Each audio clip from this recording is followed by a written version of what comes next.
기성용, 유재문, 링가드 그 어느 멤버보다 저는 세다라고 좀 강력하게 말씀을 드리고 싶어요. 일단 뭐 공미의 링가드면은 여러분 본인이 제일 잘했던 자리이고 프리미어리그 출신이고 이번 시즌 몇 골을 넣을지 모르겠지만 엄청난 퍼포먼스를 전 보여줄 거라 생각하고, 그 아래 프리미어리그 또 하나의 출신인 기성용이 또 버티고 있고, 과연 김기동 감독이 이번 시즌 본인을 전격적으로 지원을 해줄 수 있는 구단에서 선수단을 완벽하게 장악하면서 본인의 전술을 완벽하게 녹아낼 수 있을 것인가.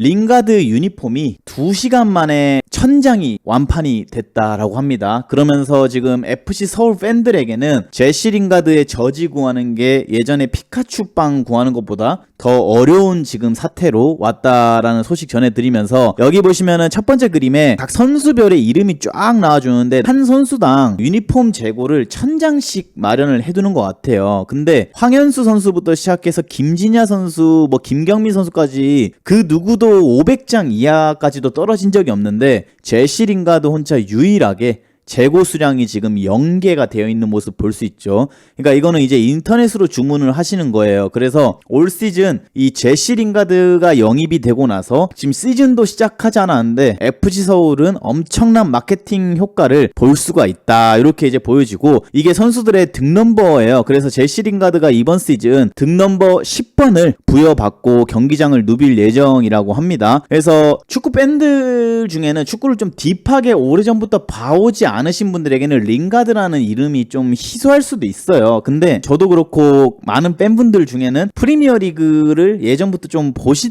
분들이 계신다면은 링가드라고 하면 내 인생에서 링가드를 K리그에서 볼지 단 한 번도 상상을 못했던 그런 느낌이었는데, 링가드가 이제 우리나라에 와서 뛰게 된다라는 걸 보면은 신기할 따름이죠. 그러다 보니까 이제 링가드 유니폼이 이렇게 인기가 많은 게 아닐까 생각을 하고요. 저는 이거 굉장한 흥행이고 긍정적인 효과를 불러일으킬 거라고 생각을 합니다. 그래서 이번 시즌 링가드가 정말 이렇게 유니폼이 많이 팔린 것처럼 진짜 잘해줬으면 좋겠고, 예전에 경남FC가 아시아 챔피언스 리그를 진출했던 시즌이 있어요. 그 시즌에 잉글랜드 프리미어리그 출신 선수가 왔었어요. 이름이 이제 조던 머치라는 선수였는데, 그 선수가 왔을 때도 이 정도까지 핫하지는 않았거든요, 유니폼 판매량이.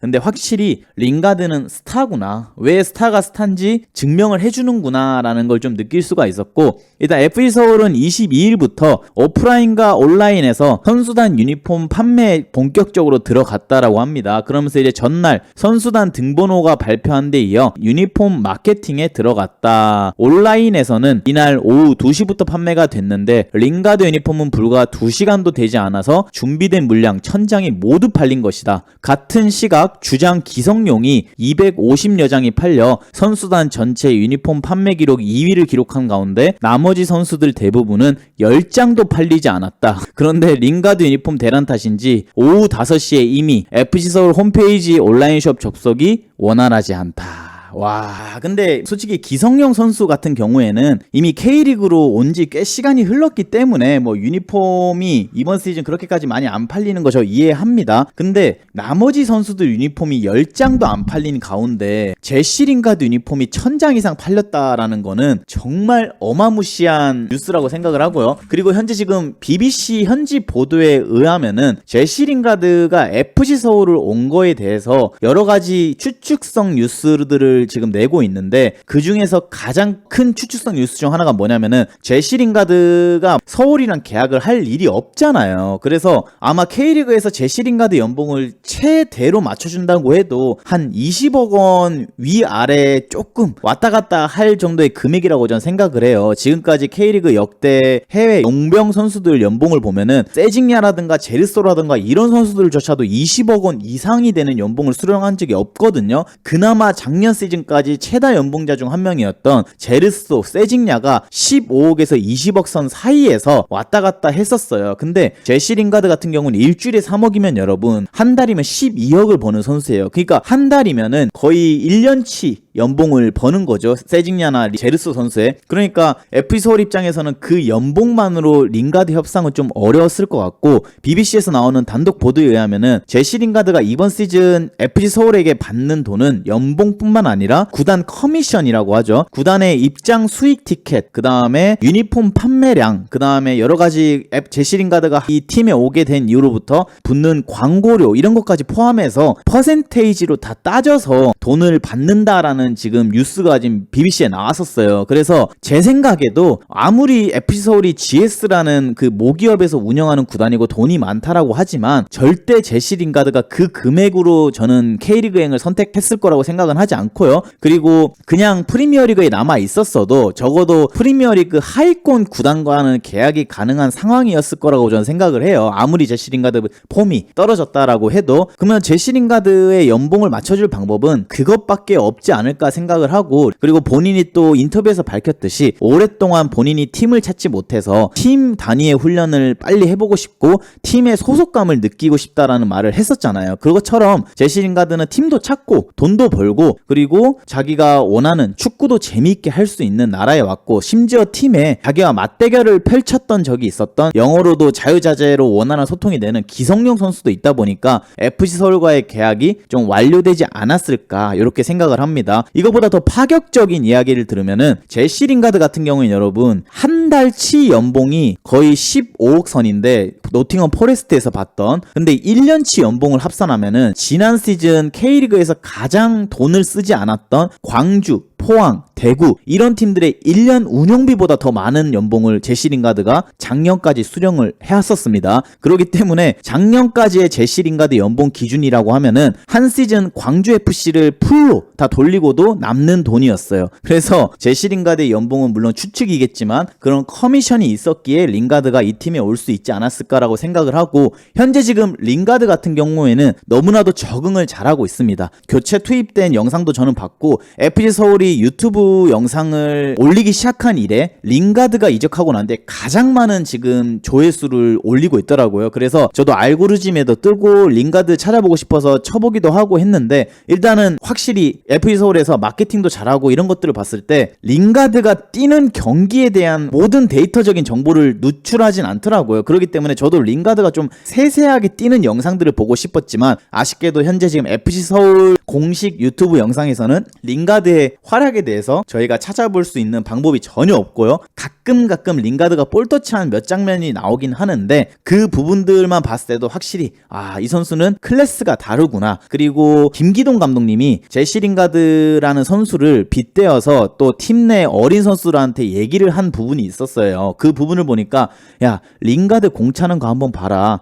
물론 수비는 이 선수가 많이 하진 않지만 공격적으로 공격할 때 공을 얼마나 쉽게 잘 차냐, 이런 말씀들을 하는 거 봤을 때 김기동 감독도 제시 링가드가 자기 팀에서 쓸 수 있다라는 거에 엄청난 기대감이 있는 것 같다라는 게 좀 느껴지는 시즌이었다. 그래서 링가드가 이번 시즌 과연 K리그에서 시즌 시작하기 전에도 이 정도의 차력을 보여주고 있는데 시즌 시작 이후에 진정으로 링가드가 축구 실력으로 증명을 해줄지는 우리가 좀 기대를 품고 지켜봐도 좋을 것 같다라는 말씀을 좀 드리고요. 이번 시즌 이거는 그냥 제 추측입니다, 여러분. 이게 오피셜이라고 보시면 안 되고 FC 서울 그냥 베스트 11 라인업을 제가 한번 짜봤어요. 그냥 지금 현재 2024년 시즌을 앞두고 선수단 스쿼드를 쭉 보면서, 근데 멤버가 너무 좋습니다. 현재 지금 포백 라인, 그 다음에 골키퍼를 보시면은 최철원 골키퍼가 물론 저번 시즌에 어이없는 실수를 한번 해서 그 이후에 백종범 골키퍼와 계속해서 경쟁 구도를 가져가긴 했지만 일단은 좀 더 나이가 있는 베테랑인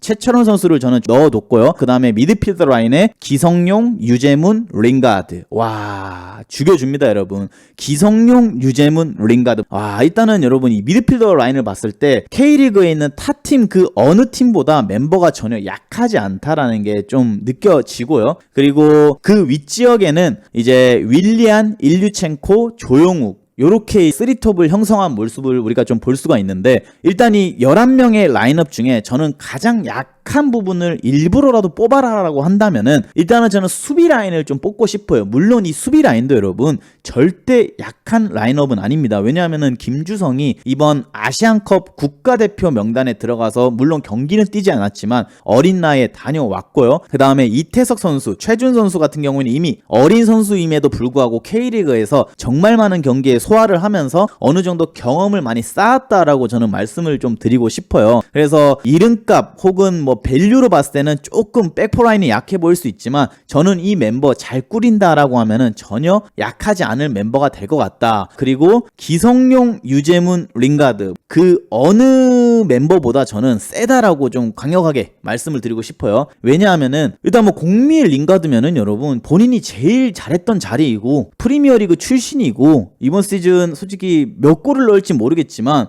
엄청난 퍼포먼스를 좀 보여줄 거라 생각하고, 그 아래 프리미어리그 또 하나의 출신인 기성용이 또 버티고 있고, 그리고 기성용 선수가 확실히 나이가 들어가다 보니까 이게 경기를 뛸 때 활동량이 이전보다 훨씬 많지는 않아요. 그러다 보니까 저는 항상 예전에 국가대표팀을 볼 때도 기성용 파트너 찾기에 우리가 혈안이 많이 되어 있었잖아요. 한국영 선수도 뛰켜보고 고요한 선수도 뛰켜보고 정말 여러 선수들을 실험을 해봤지만 결국 마지막까지 기성용의 파트너를 찾지는 못했잖아요. 근데 이제는 진짜 기성용의 파트너가 필요한 시점이 왔다라고 저는 생각을 해요. 그래서 기성용이 수비적으로 좀 못해줄 수 있는 부분들을 유재문 선수가 정말 많은 활동량으로 좀 채워주지 않을까라는 기대가 좀 되고, 그 윗지역에 보시면은 일단 윌리안도 지난 시즌에 어느 정도 좋은 활약을 좀 했다라고 평가를 하고 싶습니다. 그래서 윌리안은 K리그 탑급 윙어이기 때문에 너무나도 매력이 있는 선수다. 그 다음에 일류첸코는 어떻게 보면 서울 팬들한테는 조금은 아쉬울 수 있는 선수라고 저는 생각을 해요. 근데 일단은 일류첸코도 이번 시즌 다시 회생을 좀 해서 좋은 활약을 보여줄 거라고 좀 믿어요. 왜냐하면은 일류첸코가 김기동 감독이랑 포항에서 함께 했을 때만큼은 정말 좋은 시즌들을 보내왔었거든요. 그래서 김기동 감독이 재활공장장이라는 별명이 있듯이 이번 시즌 일류첸코를 부활시키지 않을까 이렇게 좀 기대를 하고 있고, 오른쪽 윙어에는 드디어 우리 아시안게임 메달리스트인 조용욱 선수가 전역을 하게 되고 부주장으로 FC 서울에 돌아오게 되었습니다. 그래서 조용욱 선수가 오른쪽 윙에서 뛰게 된다라는 약간 예측을 하고 있는데, 아마 이게 시즌이 시작되면은 일류첸코가 오히려 뛰지 않고 조용욱이 중앙 공격수로 들어갈 확률도 매우 높습니다. 그래서 이거는 그냥 예시로 좀 봐주시면 좋을 것 같고, 교체 명단만 봐도 여러분 상당히 화려해요. 팔로세비치, 황현수, 김진야, 임상엽, 강성진, 이승모, 한승규, 이시영이 있는데, 일단 뭐 백업을 봤을 때는 일단 팔로세비치는 적극적으로 김기동 감독이 저는 기용할 거라고 좀 생각을 해요. 왜냐하면은 포항에서 팔로세비치를 정말 요긴하게 잘 썼기 때문에 잘 기용할 것 같다라고 생각이 좀 드는데,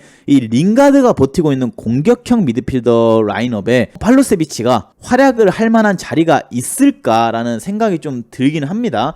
요 자리를 두고 한승규 혹은 팔로세비치, 강성진 이런 선수들이 치열한 경쟁을 하게 될 텐데, 요번 그 FC 서울 멤버의 관전 포인트가 될 것 같고, 제일 중요한 거는 감독이 일단 김기동 감독님이라는 겁니다. 지금까지 FC 서울이 멤버가 크게 안 좋았던 적은 많이 없습니다. 허나 항상 감독 문제, 감독 이슈 때문에 좋은 성적을 내지 못한다라는 팬들의 얘기들이 많았었는데, 이번 시즌 드디어 K리그에서 가장 좋은 감독 중 한 명이라는 김기동 감독을 데려왔기 때문에 저는 김기동 감독 아래에서 뛰는 이 베스트 라인업 기대가 될 것 같습니다. 다시 FC 서울이 빅4 안으로 들어올 수 있는 좋은 시즌 전환점이 될 거라 생각을 하고, 이번 시즌 FC 서울 경기 보러 가시고 싶으신 분들 은근히 저는 많으실 거라고 생각을 해요. 그래서 FC 서울의 티켓 가격 안내를 보시면은 일단은 뭐 그렇게까지 비싸진 않아요. 제가 뭐 돈을 잘 벌어서 비싸지 않다라고 말씀을 드린 건 아니지만, 홈 경기 좌석 배치도라는 게 좀 보이고, 오른쪽에 이제 티켓 가격이 안내가 되어 있는데, 신한카드를 쓰고 계시는 분들이 예를 들어서 예매를 하게 된다라고 하시면은 동측 지정석, 여기죠. 동측이면은, 그러니까 여기가 아마 벤치, 선수들이 몸 풀고 감독이나 코치들이 전술적인 테크니컬 에어리어가 있는 곳이고, 그 반대편 우리가 방송 중계 화면에서 볼 때 여기가 이제 동측인데, 동측 지정석을 지정하시게 되면은 성인인 경우에는 18,000원이라고 하고요. 그 다음에 현장에서 예매하게 되면은 조금 더 가격이 비싸서 21,000원까지 올라가고, 빅매치 현장 가격은 24,000원이라고 합니다. 그래서 인터넷을 정말 잘 사용하실 수 있는 분들이 계신다라고 하면은 요 18,000원짜리로 미리 예매를 좀 하시고 링가드 구경을 하러 가시는 게 좋지 않을까라고 생각을 하고, 청소년들에게는 13,000원, 그 다음에 어린이들에게는 7,000원이라고 하고요.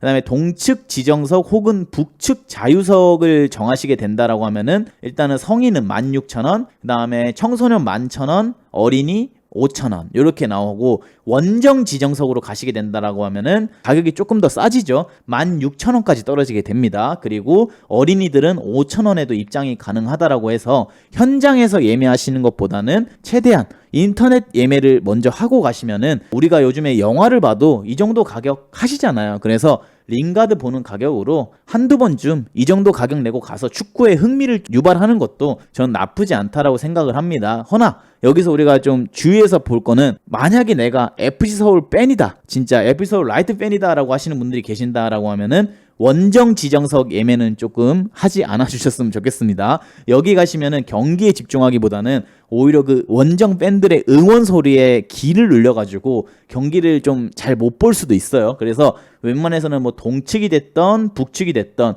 아니면은 신한카드 동축 지정석 이런 것들로 좀 예매를 하고 가시는 게 좋지 않을까. 그래서 일단 서측이 경기를 볼 때 원래 제일 비싼 자리라고 많이들 평가를 하세요. 근데 지금 여기 서측 좌석이 없는 걸 봐서는 이번 시즌 이미 서측 좌석은 모두 지정석 예매가 끝난 것 같습니다. 여기 서측은 따로 예매를 할 수 없는 것 같이 보입니다. 이걸 봐도 우리가 알 수 있죠. 서측 티켓이 이 정도 팔렸다는 거는 이미 링가드 효과가 어마무시하게 나타나고 있다. 그래서 이제 이번 시즌 FC 서울 물론 기대는 되지만 좀 냉정하게 제가 평가를 하자라고 하면은, 일단은 FC 서울 1년차 감독 김기동의 축구는 이라고 봤을 때 상대의 전술을 좀 빠르게 파악한 후에 집요하게 상대의 약점을 파고든다. 그 다음에 좋은 선수들을 드디어 이제 입맛대로 쓸 수 있는 시즌이 시작됐다. 그리고 국대급 자원들과의 조화는 아직은 의문이다. 그리고 교체 및 경기 상황에서의 용병술은 매우 효율적인 감독. 이렇게 이제 저는 평가를 좀 하고 싶어요. 그래서 김기동 감독의 축구를 보면은 일단은 정말 상대 파악을 잘합니다. 우리가 아무리 상대를 전술적으로 잘 분석을 하고 나와도 경기장에서 상대가 다른 전술을 들고 나오는 경기들이 있을 수도 있잖아요. 물론 축구라는 게 90분 스포츠다 보니까 몇 초 단위로도 전술이 바뀌는 게 축구예요. 그게 감독의 역량이고. 근데 김기동 감독의 포항 에슬러스 시절을 돌이켜보면은 본인들이 상대를 어느 정도 파악하고 나서 상대가 그 파악한 전술을 읽혀가지고 다른 전술을 가지고 나오면은 바로 그 자리에서 즉석적으로 그 전술을 카운트 칠 수 있는 전술을 또 얘기하고, 그러니까 이게 김기동 감독으로 제가 지난번 컨텐츠 때 말씀드렸다시피 정말 전술적인 이 상대의 약점을 집요하게 잘 파고드는 감독이다라고 좀 평가를 하고 싶고, 지금까지 김기동 감독의 축구가 항상 이런 얘기들이 있었잖아요.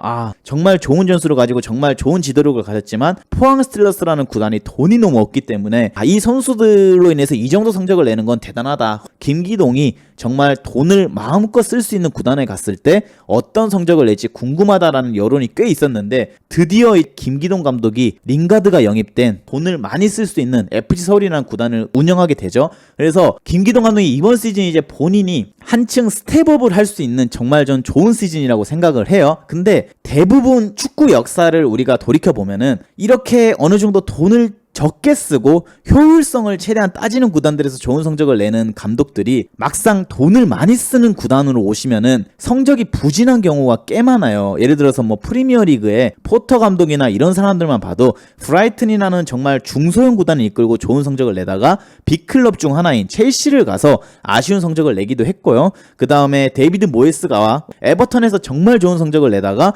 결국 맨체스터 유나이티드라는 거물급 구단에 가서 안타까운 성적을 내고 다시 웨스트햄으로 돌아온 모습도 있었죠. 그런 것들처럼 과연 김기동 감독이 이번 시즌 본인을 전격적으로 지원을 해줄 수 있는 구단에서 선수단을 완벽하게 장악하면서 본인의 전술을 완벽하게 녹아낼 수 있을 것인가, 이것도 좀 저는 관전 포인트 중 하나라고 생각을 좀 하고, 그리고 국대급 자원들과 조화는 아직 의문이라는 제가 문장을 남겼는데, 일단 포항으로 얘기를 드리면은 지난 시즌도 보시면은 그 스쿼드 내 국내파 선수들 중에 국가대표에 계속해서 뽑히는 선수들이 단 한 명도 없었어요.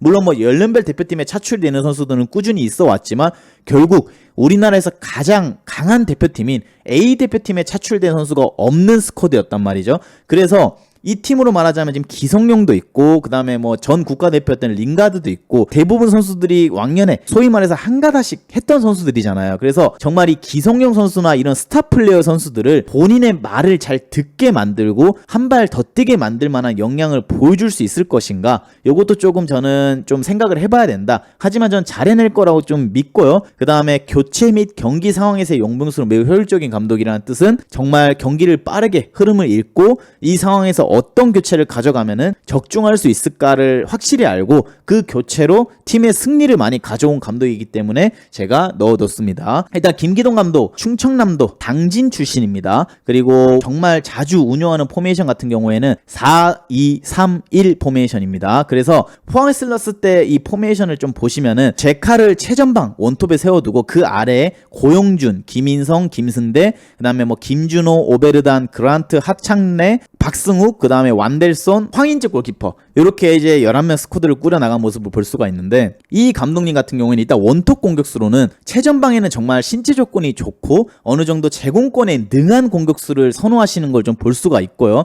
그 다음에 그 제카 바로 아래쪽에서 뛰었던 고용준 선수와 같이 10번 자리에는 항상 테크니션이 이 감독님이 제일 선호하는 선수들이었어요. 왜냐하면은 지금까지 뛰어왔던 선수들 룰을 본다면은 항상 이 10번 자리에서 뛰는 선수들은 다재다능함과 기술이 좀 뛰어난 선수들을 자주 기용했었거든요. 김종우, 팔로세비치, 고용준 이런 선수들을 정말 잘 써먹었죠. 그 다음에 양쪽 측면에는 상당히 빠른 선수들을 또 좋아해요. 뭐 이거는 물론 모든 감독들이 마찬가지겠지만, 그래서 이 감독님의 약간 전술적인 그냥 포인트를 말씀드리면은 일단 10번 공격수를 필두로 점유율을 좀 많이 가져가면서 측면 자원들을 정말 잘 이용하면서 득점을 좀 많이 올리는 유형의 감독이라고 저는 생각을 하고, 때에 따라서 공격만 계속 하기보다는 오히려 내려앉아서 상대를 기다리면서 카운터택을 하는 것도 능한 감독이라고 저는 평가를 좀 하고 싶습니다. 그래서 이번 시즌 왜 기대가 되냐라고 하면은 지난 시즌까지 포항 슬러스에서 고용준을 요 10번 자리에서 잘 썼다라고 하면은 드디어 이번 시즌은 이 10번 자리에 제시 링가드를 정말 요긴하게 잘 쓰지 않을까, 이렇게 이제 생각을 하면서